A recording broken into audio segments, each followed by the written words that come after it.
नमस्कार, आप देख रहे हैं न्यूज रूम लाइव और मैं हूं आपके साथ विभा उपाध्याय। बुलेटिन की शुरुआत इस वक्त बड़ी खबर के साथ। खबर मधुबनी से आ रही है, जहां पर एक 25 साल के युवक के शव की बरामदगी की गई है।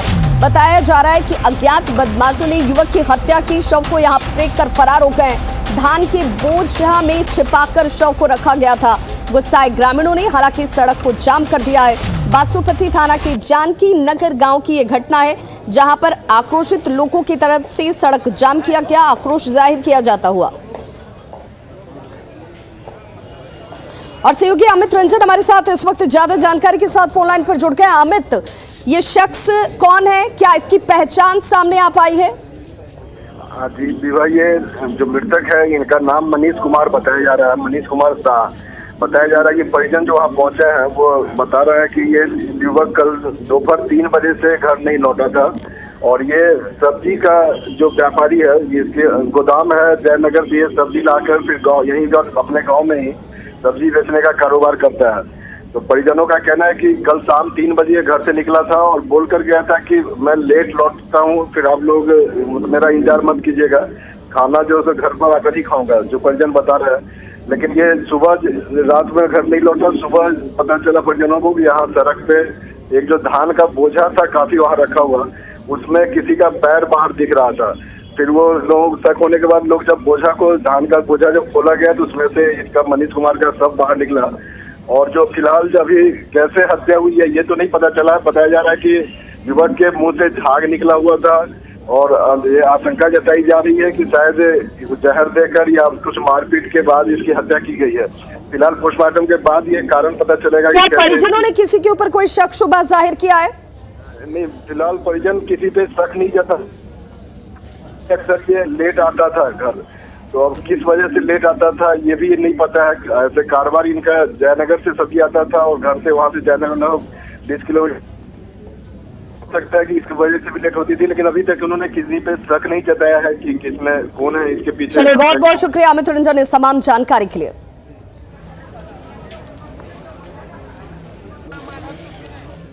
वहीं इस बीच बड़ी खबर राजधानी पटना से आ रही है, जहां पर दोस्तों ने दोस्त की पीट कर हत्या कर दी है। कहा जा रहा है कि श्राद्ध कर्म से दोस्त वापस लौट रहे थे, जिस दौरान दोस्तों की तरफ से नोकझोंक होती है और इसी दौरान एक दोस्त की इतनी पिटाई की गई कि उसकी जान चली गई है, जबकि एक दूसरा युवक घायल बताया जा रहा है। हत्या से इलाके में इस वक्त सनसनी फैल गई है। आरोपी मौके से फरार बताए जा रहे हैं। आरोपियों की तलाश में इस वक्त पुलिस जो है वो जुटी हुई है।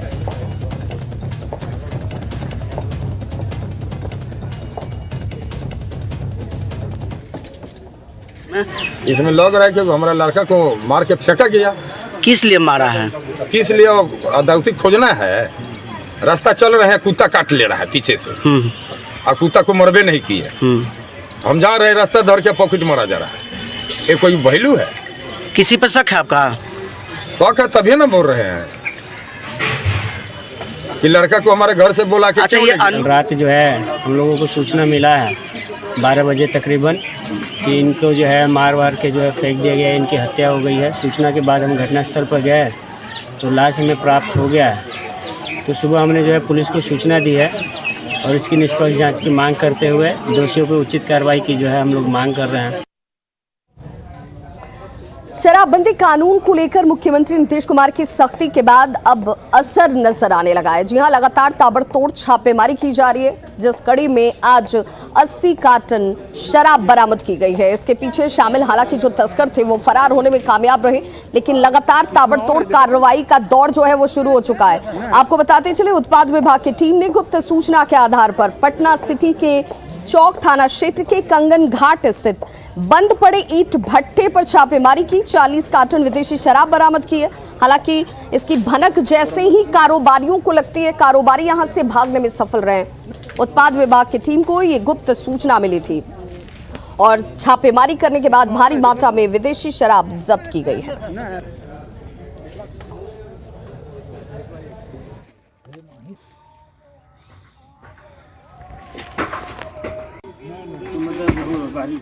और है सीधा कमर दर्द तोरा मजदूरी दे दो, जल्दी मत रिकॉर्ड करो। तो उधर देखिए, देर रात से जैसे ही शराब कारोबारियों के ऊपर नकेल कसनी शुरू हुई, शराब को लेकर के छापेमारी ताबड़तोड़ शुरू होती है। मिट्टी के नीचे दबाकर रखी गई शराब की एक बड़ी खेप, जिसकी जानकारी पुलिस को मिली, कार्रवाई देर रात शुरू कर दी गई और कार्रवाई में ये सफलता हासिल हुई है। आपको बताते चले, उत्पाद विभाग ने टॉर्च की रोशनी में ये कार्रवाई की है। शराब की बरामदगी इस दौरान ही की गई। पटना में शराब तस्करों पर शिकंजा कसना शुरू हो चुका है।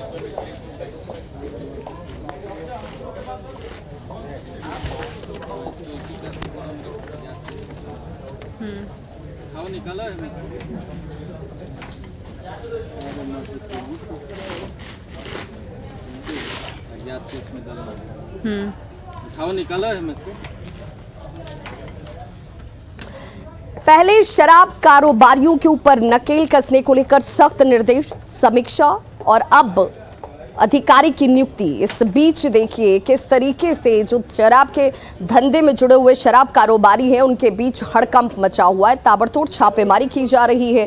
कई शराब भट्टियों को ध्वस्त किया गया, इसमें शामिल कई लोगों को पकड़ा गया है और लगातार ताबड़तोड़ कार्रवाई के बीच शराब तस्कर में हड़कंप मचा हुआ है। शराब पियोगे तो मरोगे और पिलाओगे तो अब नहीं बचोगे। अब कमाने नहीं, नौकरी बचाने में लग गए थानेदार। जगह जगह शराब की भट्टियों पर भीषण प्रहार। मंगलवार को मुख्यमंत्री नीतीश कुमार की अध्यक्षता में शराबबंदी कानून की महासमीक्षा की तस्वीरें और बुधवार को एक्शन में आए उत्पाद विभाग और पुलिस टीम की ये तस्वीरें। इन दोनों ही तस्वीरों को गौर से देख लीजिए। शराबबंदी कानून को बेहद सख्ती से लागू करने का जो निर्देश नीतीश कुमार ने चौकीदार से लेकर पुलिस महकमे के मुखिया डीजीपी और मंत्रियों तक को दे रखा है, उसे लेकर प्रशासनिक महकमा पूरी तरह से सतर्क और चौकन्ना हो चुका है। एक के बाद एक ताबड़तोड़ छापेमारी की जा रही है। नवादा से आई इन तस्वीरों पर नजर दौड़ा लीजिए। देसी शराब की अवैध भट्टियों को उत्पाद विभाग की टीम नष्ट कर रही है। नशे के देसी कारोबारियों पर नकेल कस रही है। देसी शराब बनाने में इस्तेमाल किए जाने वाले जावा महुआ की बड़ी खेप भी नष्ट कर दी गई। 5 भट्टियों को तोड़ने की इस कार्रवाई के दौरान करीब 165 लीटर शराब भी जब्त की गई। छानबीन करने पर यहाँ पर 3-4 भट्टियाँ चलती हुई नजर आ रही हैं। जैसा कि आप देख रहे हैं, भट्टियाँ यहाँ हैं जो चल रही थी। वहाँ से भी बहुत भारी मात्रा में अवैध शराब और इंग्लिश गावा पास बरामद किया गया है। तो अब ये तस्वीर राजधानी पटना की है, जहां शराब तस्करों के खिलाफ चलाए जा रहे अभियान के दौरान पटना पुलिस की टीम ने हड़ताली मोड़ के पास ठेले पर शराब ले जा रहे एक शख्स को धर दबोचा। पुलिस इससे ये पता लगाने में जुटी है कि राजधानी में शराब की खेप कैसे पहुंची। अगली तस्वीर बेगूसराय की है, जहां गिट्टी लदी ट्रक से पुलिस ने 1-2 नहीं पूरे 365 कार्टन विदेशी शराब जब्त किए हैं। कार्रवाई बखरी थाना इलाके में की गई है। पुलिस की माने तो विदेशी शराब की ये खेप खगड़िया जिले से लाई जा रही थी। जब्त शराब की कीमत 30 लाख रुपए से भी ज्यादा बताई जा रही है। तो वहीं मधेपुरा में शराब कारोबारियों के खिलाफ चलाए जा रहे अभियान से तस्करों में हड़कंप मच गया है। बौखलाहट में शराब माफिया उत्पाद विभाग की टीम पर ही हमले कर रहे हैं। बेल्हा थाना क्षेत्र में छापेमारी करने गई एक्साइज विभाग की टीम पर हमला कर दिया गया, जिसमें 4 जवान जख्मी हो गए। आने वाले समय में सभी थाने को मैंने आदेश दिया है कि शराब बंदी पे और जो लोग शराब के काम में लगे हैं डेली उनकी अरेस्टिंग करके जेल भेजें, किसी को भी ना बख्शा जाए। इसमें सर कई जवान घायल भी है। जी हाँ, हमारे इसमें 4 जवानों को चोट लगी है, उनका इलाज कराया जा रहा है, उनका भी बयान लिया जाएगा और उसी हिसाब से FIR में धाराएं भी जोड़ी जाएंगी। जाहिर है, मुख्यमंत्री नीतीश कुमार के शराबबंदी कानून को बेहद कड़ाई से लागू करने के निर्देशों पर प्रशासनिक अमला पूरी तरह सतर्क हो चुका है और पुलिस के साथ ही उत्पाद विभाग की टीम भी एक्शन में है। जिस पुलिस के दामन पर घूस और शराब माफिया से मिली भगत के आरोप लगते रहे हैं, वही पुलिस अब अपनी नौकरी बचाने में लग गई है। ऐसी कार्रवाइयों से शराब तस्करों की अब खैर नहीं। Bureau report, news 18। तो समीक्षा के बाद ताबड़तोड़ कार्रवाई की एक और तस्वीर हम आपको दिखाने जा रहे हैं। गया के डोभी चेक पोस्ट की ये तस्वीर है, जहां पर 550 कार्टन से भी ज्यादा शराब को बरामद किया गया। देखिए, शराब तस्कर जो हैं झारखंड से शराब की ये बड़ी खेप लेकर बिहार में प्रवेश करने की कोशिश कर रहे थे, जिस दौरान कंटेनर में इस शराब को छिपाकर रखा गया था। उत्पाद विभाग की टीम को शक होता है, जांच की गई और जांच के बाद कंटेनर से शराब की 550 से भी ज्यादा कार्टन को बरामद किया गया। समेकित जांच चौकी डूभी में जिलाधिकारी महोदय गया के आदेशानुसार वाहनों की सघन जांच कर रहे हैं। 4 बजे के लगभग, 4 साढ़े 4 बजे के लगभग एक वाहन हम लोग के जांच स्थल से लगभग 200 मीटर पहले काफ़ी देर से खड़ी दिखी और वो सील वाहन थी। हम लोगों ने उसका रेकी किया और काफ़ी। वाहन कहाँ से आ रही थी? इस वाहन का चूंकि वाहन चालक खड़ी करके गाड़ी और चाबी लेके फरार था, तो इस बात का तो पता नहीं चला। इस बात की जानकारी हम लोग को आगे कार्रवाई जो होगी उसमें पता चलेगा। फिलहाल इस वाहन को हम लोगों ने इसके सील को तोड़े, उसके बाद शक के आधार पर इसको जब सील तोड़ा गया तो इसमें विदेशी शराब का लगभग 550 कार्टून गिनती अभी हो ही रही है।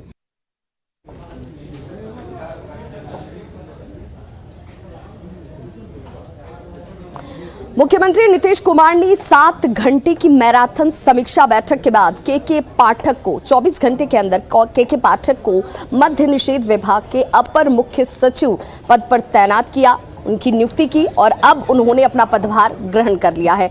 आपको बताते चलिए, इस वक्त आप अपने स्क्रीन पर जो तस्वीर देख रहे हैं, मद्य निषेध विभाग के अपर मुख्य सचिव के पाठक जो आज चैतन्य प्रसाद के कार्यालय पहुंचे, उन्होंने यहां पर जाकर पदभार ग्रहण किया है। पदभार ग्रहण करने के साथ ही उन्होंने निर्देश देने की शुरुआत कर दी है। अधिकारियों और कर्मचारियों के साथ उन्होंने बैठक की और शराबबंदी कानून को सफल कैसे बनाया जाए इसे लेकर आज से ही वो अपनी ड्यूटी में लग गए हैं।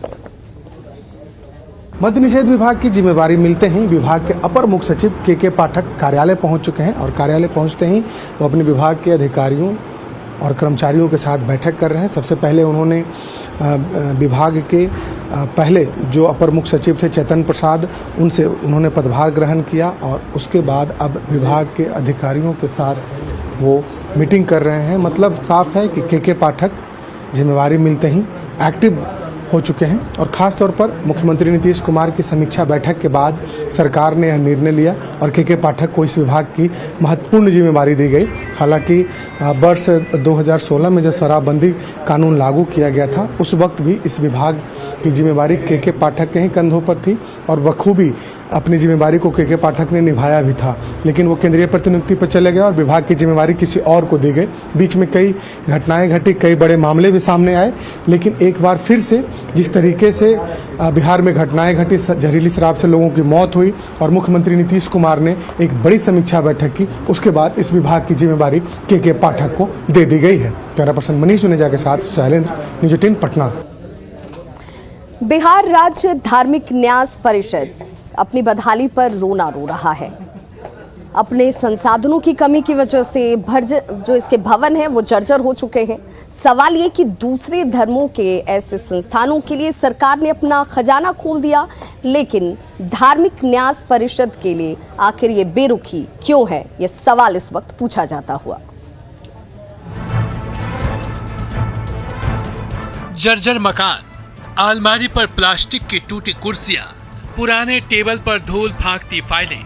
ये तस्वीरें हैं पटना के छज्जूबाग स्थित बिहार राज्य धार्मिक न्यास परिषद की। इस धार्मिक न्यास परिषद का निर्माण राज्य के मठ मंदिरों की समस्याओं को सुलझाने के लिए किया गया है, लेकिन जब ये खुद अपनी समस्याओं को नहीं सुलझा पा रहा है तो मठ मंदिरों की समस्याओं को क्या सुलझाएगा। धार्मिक न्यास परिषद की बदहाली का अंदाजा सिर्फ इस बात से लगाया जा सकता है कि इस जर्जर भवन में भी कर्मचारियों के बैठने के लिए कुर्सियां तक नहीं है। डिजिटल क्रांति के युग में टेबलों पर फटी पुरानी फाइलों का अंबार बोर्ड की बदहाली की कहानी कह रहा है। ऐसा नहीं है कि धर्म के नाम पर बने सभी दफ्तरों का यही हाल है। चाहे सिया वक्फ बोर्ड हो या फिर सुन्नी वक्फ बोर्ड या फिर हज भवन, सभी चकाचक हैं। अकेले धार्मिक न्यास परिषद सरकारी उपेक्षा का दंश झेलने के लिए मजबूर है। धार्मिक न्यास परिषद की बदहाली पर सरकार में शामिल खुद बीजेपी के नेता सवाल उठाने लगे हैं कि वो मुसलमानों के लिए बड़ी राशि खर्च कर हज भवन और अनुमन इस्लामिया हॉल बनाए जाते हैं, तो हिंदुओं के मठ मंदिरों की देखभाल करने वाला बिहार राज्य धार्मिक न्यास परिषद बदहाल क्यों है? जिस तरह हज भवन है, अंजुमन इस्लामिया भवन है, उस तरह का भवन नहीं है धार्मिक न्यास बोर्ड का, जबकि 4800 मंदिरों का रखरखाव करती है, काफ़ी संपत्ति भी इसके पास है। अन्य जो ऐसे धर्म के लोगों के लिए जो देख रेख करती हैं, उनके कार्यालय इतने सुसज्जित हैं, तो निश्चित तौर पे सरकार को इस पर ध्यान देने की आवश्यकता है। जिस प्रकार से बड़ी व्यवस्था बनाई गई हज भवन के लिए या अन्य के लिए, अपने धार्मिक न्यास बोर्ड को भी उसी तरह से और बेहतर तरीके से, मुझे लगता है कि और बेहतर तरीके से उसकी व्यवस्था होनी चाहिए, उसका आधुनिकीकरण होना चाहिए, उसकी व्यवस्थाएं ठीक करनी चाहिए। बिहार राज्य धार्मिक न्यास परिषद का नाम शायद आपने कभी ना सुना हो, क्योंकि ये कभी सुर्खियों में रहा ही नहीं, जबकि सरकार ने 1951 में बिहार राज्य धार्मिक न्यास परिषद का गठन किया था। धार्मिक न्यास परिषद का गठन मंदिरों की संपत्ति की सुरक्षा और उसकी देखभाल के लिए किया गया था। गठन के बाद लंबे समय तक किराए के मकान में ही इसका दफ्तर था, लेकिन बाद में सरकार ने छज्जूबाग में जमीन लीज पर दिया, जिसके बाद 60 से 70 के दशक में भवन निर्माण का कार्य शुरू हुआ। बिहार राज्य धार्मिक न्यास परिषद का संचालन मंदिरों से मिलने वाले 4% शुल्क से किया जाता है। इसी 4% शुल्क से कर्मचारियों का वेतन भी मिलता है और संसाधन भी खरीदे जाते हैं। इसके अलावा सरकार ने 2012-13 में 1 करोड़ और 15-16 में बोर्ड को 2 करोड़ रुपए दिए, जो ऊंट के मुंह में जीरा ही साबित हुआ। इससे हमको जानकारी प्राप्त हुई है कि इस पर जो भवन बना हुआ है, ये तत्कालीन मंदिरों से कुछ हेल्प लेकर के या कुछ महात्माओं के हेल्प लेकर के बिल्डिंग बनाया गया, और इसीलिए अभी इसकी स्थिति भी जीर्ण हो गई। हम लोगों ने गवर्नमेंट्स को भी लिखा, बिहार भवन निर्माण विभाग को भी लिखा, लेकिन वहाँ से कोई रिप्लाई नहीं आ रहा है कि वो रिपेयरिंग करेंगे या नहीं करेंगे। और अब देखिए आगे बाथरूम की ये कंडीशन है कि जानवर नहीं जा सकते हैं, तो आदमी की बात तो दूसरी है। धार्मिक न्याय परिषद के जर्जर भवन को ठीक करने के लिए भवन निर्माण विभाग को 2 बार पत्र लिखा गया, लेकिन कभी कोई जवाब नहीं आया। यहाँ बैठना और काम करना बहुत ही मुश्किल है, लेकिन इसकी चिंता करने वाला कोई नहीं है। न्यूज़ 18 के लिए पटना से शैलेंद्र की रिपोर्ट। बिहार में नियुक्ति का इंतजार कर रहे हजारों शिक्षकों के लिए अच्छी और बड़ी खबर है। जी हाँ, नियोजित शिक्षक इन लोगों के लिए काउंसलिंग का शेड्यूल जारी कर दिया गया है। तारीख दर तारीख हम आपको बता रहे हैं कि कैसे यहाँ पर काउंसलिंग डेट जो है इन लोगों के लिए जारी की गई है। और इस काउंसलिंग डेट के तहत आपको बताते चलें कि नगर निकायों में काउंसलिंग 14 से लेकर 16 दिसंबर तक होगी, जबकि प्रखंड नियोजन इकाई की बात करें तो काउंसलिंग 17 से 20 दिसंबर तक, और पंचायत में नियोजन इकाई में 22 दिसंबर तक ये काउंसलिंग होगी। नगर निकाय में 14 दिसंबर को 6ठी से लेकर 8वीं तक के सामाजिक विज्ञान विषय की काउंसलिंग होगी। वहीं 15 दिसंबर को 6ठी से लेकर 8वीं तक के गणित, विज्ञान और भाषा विषय की काउंसलिंग होगी, जबकि 1ली से 5वीं तक की काउंसलिंग 16 दिसंबर से होगी। प्रखंड स्तर पर 17 दिसंबर को 6ठी से लेकर 8वीं तक के सामाजिक विज्ञान विषय की काउंसलिंग होगी। वहीं 18 दिसंबर को 6ठी से 8वीं तक के गणित, विज्ञान और भाषा विषय की काउंसलिंग होगी, जबकि 20 दिसंबर को 1ली से लेकर 5वीं तक की काउंसलिंग होगी। और पंचायत स्तर पर जो तारीख है काउंसलिंग की, वो 22 दिसंबर तय की गई है। प्रारंभिक शिक्षकों के नियोजन के लिए तीसरे चरण की जो काउंसलिंग होनी है, उसकी तिथि घोषित हो गई है। 14 दिसंबर से लेकर के 22 दिसंबर तक ये नियोजन होना है, और जिसके लिए शिक्षा विभाग ने तिथि घोषित कर दिया है। आपको बता दें कि अभ्यर्थियों के लिए काउंसलिंग जो की जाएगी वो लगभग 1400 नियोजन इकाइयां हैं, और इस 1400 नियोजन इकाइयों में लगभग 13,000 पदों के विरुद्ध नियुक्ति जो है वो होनी है। विभाग ने जो आदेश जारी किया है उसके मुताबिक जो 2019-20 में पहले और दूसरे चरण की प्रक्रिया जो नियोजन की हुई थी, उसमें जो काउंसलिंग और चयन की प्रक्रिया खत्म होने के बाद भी किन्हीं कारणों से जिनका काउंसलिंग नहीं हो पाया था या रद्द हुआ था, उन सारे नियोजन इकाइयों के लिए ये तिथि निर्धारित की गई है। और आपको बताएं कि जो जिस ढंग से ये पूरा कार्यक्रम बना है, नगर निकायों की अगर बात करें तो 14 दिसंबर से लेकर के 16 दिसंबर, जिसमें और उसके बाद प्रखंड नियोजन की जो इकाइयां हैं वहां पे 17 दिसंबर से लेकर के 20 दिसंबर तक ये पूरे नियोजन की जो तिथि है, जो काउंसलिंग की जो तिथि है वो घोषित की गई है। पंचायत नियोजन इकाई में 22 दिसंबर को कक्षा 1 से लेकर के 5 तक का नियोजन होना है। तो काफ़ी दिनों से जो इंतज़ार लोगों का था, जो अभ्यर्थियाँ इंतज़ार कर रहे थे, लगातार सवाल उठा रहे थे कि आखिर तीसरे चरण की जो काउंसलिंग है वो कब होगी।